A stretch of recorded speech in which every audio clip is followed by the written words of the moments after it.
What's your retention rate? Because how long has this program been going on? So the program has been going on for about 2 years. Kind of took a hiatus over COVID, but we started it up in 2019. So it's hard to really look at, because you're not even through your final initial 2-year Correct. contract. So Yep. so you really don't know what your washout rate is, and hopefully, I mean, it's a strive to be zero. It is. Hopefully you make the right selection in the beginning, and you're able to keep them for their career. Agreed. Because I mean, it's a shame to do all this training and make a professional, and then have them jump ship and go to, Allegiant. Oh, I'm sorry, Captain Carter. What else? Let's see. I love this direct entry captain or near entry captain positions. Mm-hmm. In the past, I mean, to get your ATP, you had to have 2,500 hours, 1,500 hours, and then it went down. They're not going to come much down below 1,500 now. No. To go to work for the airlines, you had to have 1,500 hours. You had to be able to get your ATP. Mm-hmm. And they dropped that down to 500 hours. There was even talk about taking them lower than that.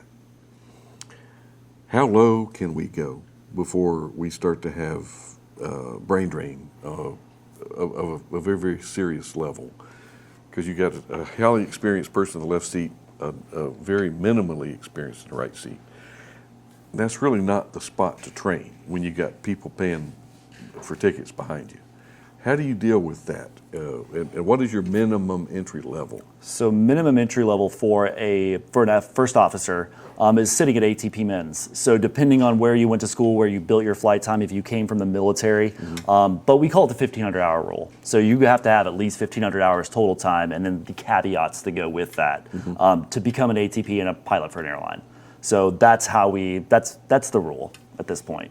Okay, and of course they got to have their multi-engine, be able to get first class or second class, I guess. First class medical. Okay. I'm anxious to see how this program works, and it's not new. It's and we talked earlier about Lufthansa. They were very active. Yep. United. Yep. And you're making your own pilot mechanics. We are. And, what litmus paper do you guys use? And I'm asking you to show us your secret sauce of what kind of checklist you use as far as, and you really can't discriminate on age, height, weight, gender. All of that's out the door. Yep.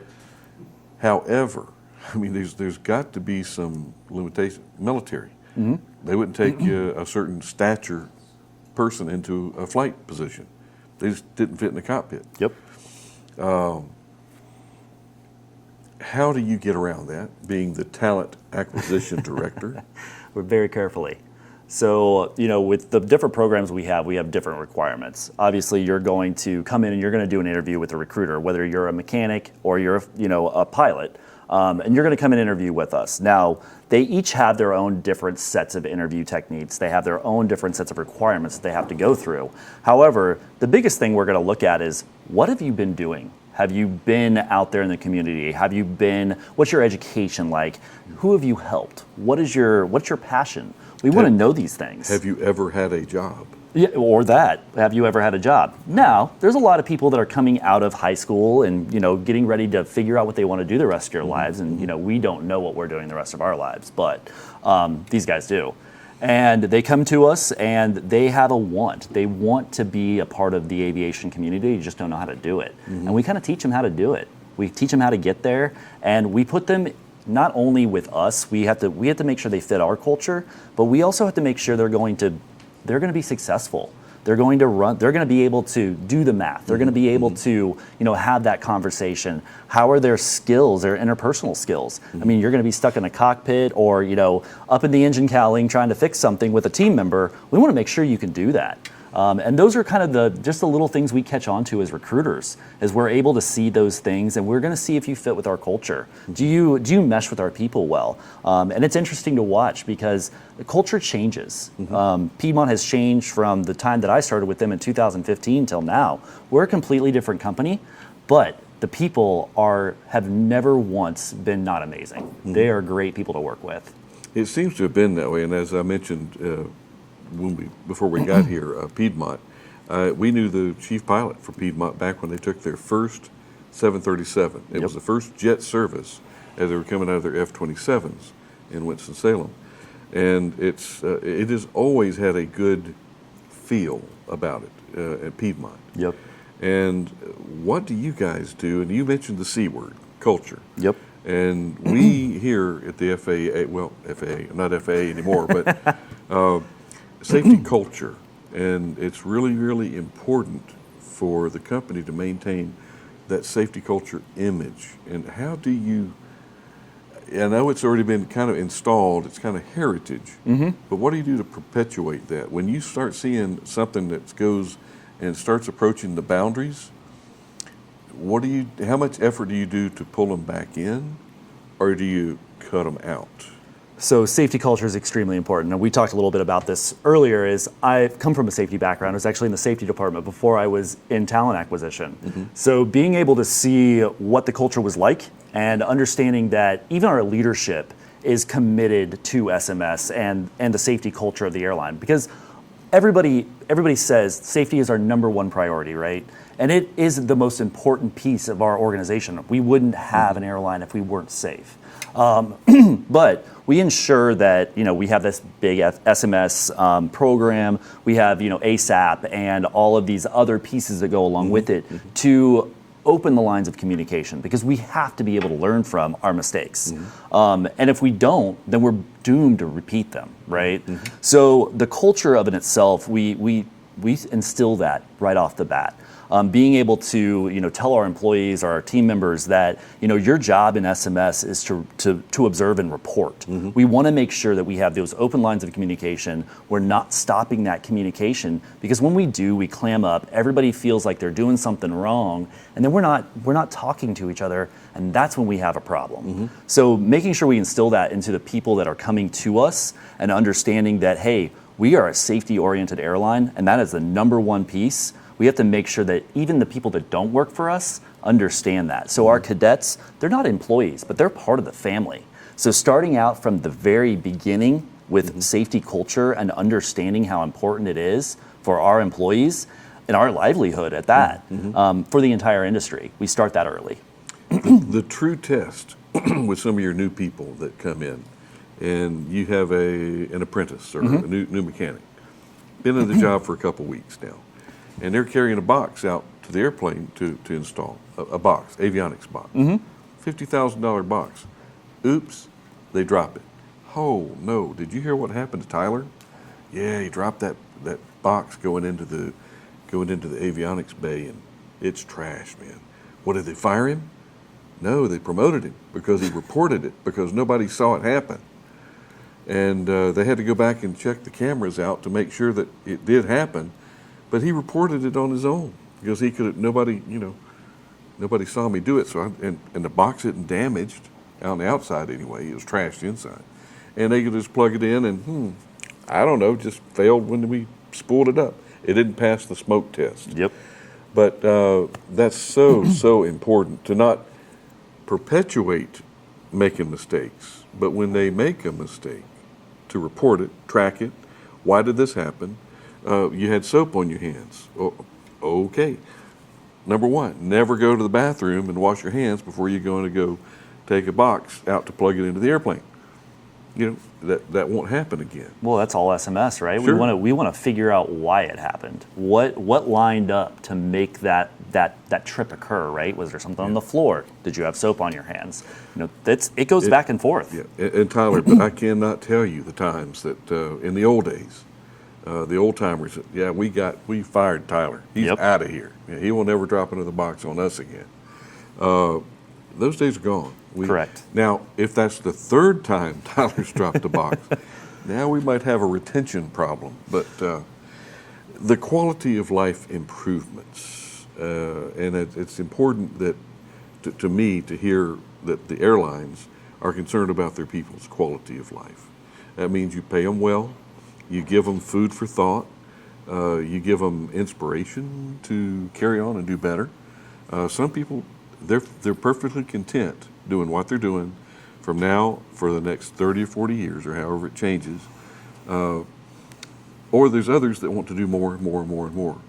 How does your HR folk, how do you track that? Is that part of your talent acquisition? How far do you take it with your role as being a director before you hand it over, throw it over the fence? Okay, I got you this fresh meat here. We've got a new employee. He or she is this beautiful gob of goo that we're going to turn into a professional. Yep. And at some point, they're into the system.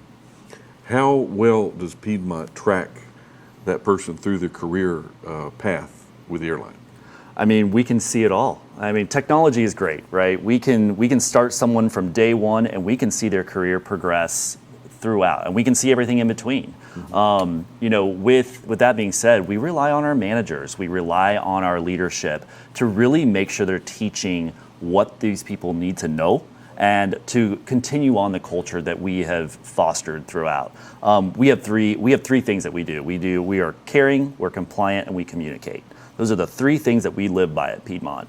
And those values are instilled in everybody that walks through the door.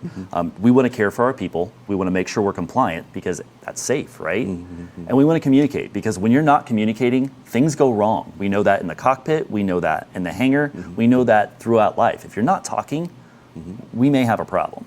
So being able to make sure that they're being monitored, they are paired with mentors, they are paired with the people that have been around for a while that know the ropes, that we know that are going to teach them the proper way of doing things. Because if we're not doing it by the book, then we're off kilter, and that's when things go wrong.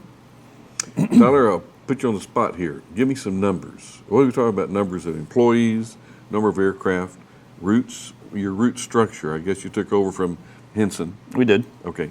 And rebranded, Yep. and it is so good to keep seeing the Piedmont brand. And I'm over this back when I was a kid. It was Piedmont that's the only airline to fly. But give me some numbers. What are you talking about? So, well, we love Sun and Fun because our logo's everywhere. I mean, the 727 just stands out, right? So we're a company of about 10,000. Employees. 10,000 employees. Wow. We're much larger than what we look like. Piedmont has got about 55 ERJ 145s and about 800-ish pilots. And then just going through the gamut, I mean, the flight operations side is actually the smallest piece. So the pilots and mechanics on that side. What our bases are for our crews are, we have a Harrisburg base, which is very small and it's very senior. And then we have Philadelphia, which is our junior base, and then Charlotte, which is our mid base. So, those are the pieces that are there on the routes that we fly. We're owned by American Airlines, so we're wholly owned. And they set our routes, but we are primarily East Coast operated. And we also have 7 maintenance bases located throughout the East Coast of the United States. So flying primarily from the Philly and Charlotte hubs. Are your people happy, and how do you know it? I look at retention. And from a talent acquisition side, we always have to look and see, okay, where are people going, what are they doing, and why? Regional airlines are historically known as the stepping stone for people, and that's okay. We want to get you started out in aviation. So looking at the attrition numbers and where those people go, if they're going to American, if they're going to a major carrier, we don't want to restrict people from, growing their career. We know that we're a stepping stone, but we want you to be happy while you're there. I've been here for 9 years, and I have worked for numerous airlines, and I have never loved an airline more than Piedmont. I kind of think you're going to stick with them for a while. I hope so. Unless they have other plans for you. If they keep me, right? Yeah. HR hadn't called you yet? I think I am HR. Tyler, the important aspect is for us to realize that it is a changing, it's a fluid situation that we have on our hands, and the safety aspect of it, all it takes is to have one occurrence, and it can wipe out affect so many lives in a negative way. And it's refreshing to see and hear Piedmont taking the role, and every airline has got to have a similar form. I got to be honest with you, talent acquisition, is that an industry standard term? It is actually, and it's actually a national term. Where have I been? I have been under a rock somewhere for a long time. There's a difference between recruiting and talent acquisition. Man. There's recruiting, and then there's the science behind recruiting. That's how you acquire people, and how do you do it? How would you? How far back do you go? You mentioned young, and we're about to have to wrap this up, but this has got so many question marks on my mind of how far back do you go? I mean, you can probably pick somebody out in grade school. For the matter of fact, I took a neighbor, a little 4-year-old girl.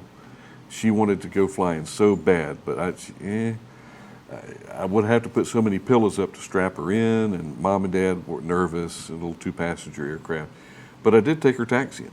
I put her in the back seat, and we taxied around, and she thought, cool. So I set the hook. But how far back do you go as far as talent acquisition? So I have a story about that. Okay. I've got a young man who we had a conversation at one of the events that he was at where he was local, and I gave him the opportunity to pick an event throughout the United States that he wanted to go to. It was a pilot recruiting event, and of course, I put this list in front of him, and an event is in Honolulu. And he picks out of the 50 on the list, Honolulu, right? And he's probably 7 years old at this time. Yeah, he picks Honolulu. His dad comes with him, and then they make it into a family vacation. Fast forward 9 years. He is now almost graduated college. He is sitting at roughly 1,000 hours. He's going to hit his ATP minimums before he's even allowed to get his ATP because he's so young. That happened. And he's committed to Piedmont. So from 7 until the age of 23, he has been part of our organization, and we talk constantly. Tyler, that is the perfect note to end this conversation on. And I do want to thank you on behalf of all of our volunteers and for all the thousands and millions of people. Even the International Space Station is going to be watching this interview. I like it. So I want to thank you. And again, I'll give you an air shake. But thanks again, and thank you so much for your contributions to our work here at the Florida Aviation Network. Well, thank you, and thank you for having me. It's our pleasure. And we'll see you next interview by Ben Coleman, your anchor host here for the Florida Aviation Network, coming to you live and in the clear, Sun and Fun, 2023, number 49. See you next interview.